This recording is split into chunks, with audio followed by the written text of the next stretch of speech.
youths in development. She was born in Iran to American parents. Her father, a geneticist, was head of a hospital and part of a U.S. program to help jumpstart health and farming in developing countries. Today, Ms. Jarrett is here also in her role as chair of the White House Office of Women and Girls. Valerie, we're very privileged to have you. Thank you.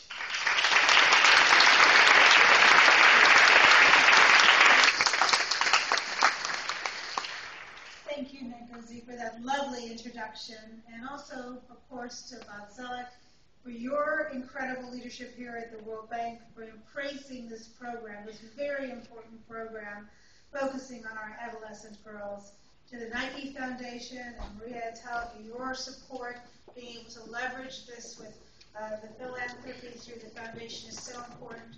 Bob, to your partners in other countries, as well as Vital Voices, everyone who has been involved is to be deeply congratulated.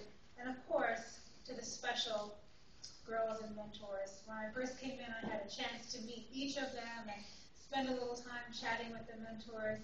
And you light up my day, and we hope that you enjoy your stay here in the United States and your participation in this extraordinary program. So today, I am honored to join you, not just as a senior advisor to President Obama.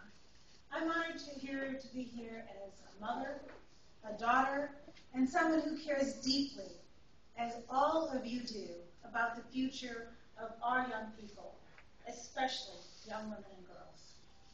No matter how many times you hear them, the statistics are still staggering. Right now, girls make up 70% of the 125 million out-of-school youth around the world. 1 in 7 girls in the developing world marries before the age of 15. And in too many countries, girls struggle every day with issues ranging from social isolation and violence to lack of access to aid and basic services. These challenges loom large, but we also know that it's possible to make a difference.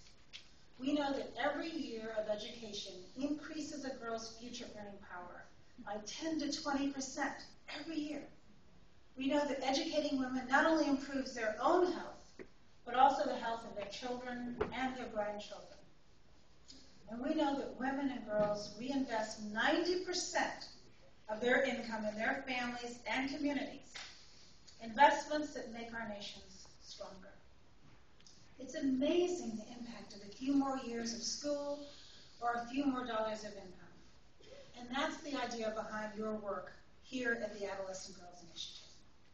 From Rwanda to Nepal, your seed programs are helping girls stay in school, learning marketable skills, finding good jobs, and starting their own businesses. And in places where the future can seem dark for young women, your investments are helping them rebuild for a better life. It's incredible work. And I'm here today to tell you that President Obama and all of us in his administration are committed to standing with you and making the welfare of women and girls a central part of our mission. That's why last spring the President established the White House Council on Women and Girls, and I am so honored to serve as its chair. The Council has a very simple mission: to create a lasting government-wide focus on the needs of women and girls. And we've been working with every White House office, every cabinet agency to get the job done. Again and again, the President has reaffirmed his dedication to the causes that we share. In Cairo, he reminded the world that it's not a coincidence that countries where women are well educated are more likely to be prosperous, and he has empowered women and girls as a central part of our national security strategy, since experience has shown that countries are more peaceful when women are given equal rights and equal opportunity. And in ways large and small, he has followed those words with actions. Last April, he hosted a summit here in Washington that brought together entrepreneurs from Muslim countries around the world. The summit included many young women whose ideas are helping to transform the lives of millions of people. He also held a town hall with African leaders to encourage them to use their talent and creativity to build a better future. He has set a goal of dramatically increasing the number of young people from around the world who come here to the United States for study, as well as the number of American students who study abroad. He's relied on the advice of Larry Summers, the director of the National Economic Council. When Larry was the chief economist right here at the World Bank, he helped pioneer the idea that investment in the education of women and girls is vital to the health and growth of developing world economies. In his first 6 months in office, President Obama announced a global health initiative to help countries strengthen their public health systems and deliver better care, especially to women and children. And just 2 weeks ago, at the United Nations, the President promised that the United States will do its part to invest in women and girls around the world. Because as he put it, quote, when mothers and daughters have the access to opportunity, economies grow and governance improves. But as important as our work is abroad, President Obama is also dedicated to empowering women and girls here at home. Because although we've made a great deal of progress in this country over the years, the truth is that too many girls in the United States still face obstacles when it comes to reaching their full potential.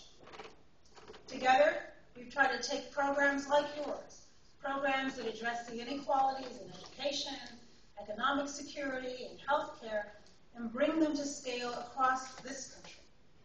And we've already started to make a great deal of progress. At a time when women in the United States still only make 70 cents for every dollar a man makes, we're dedicated to closing the wage gap once and for all.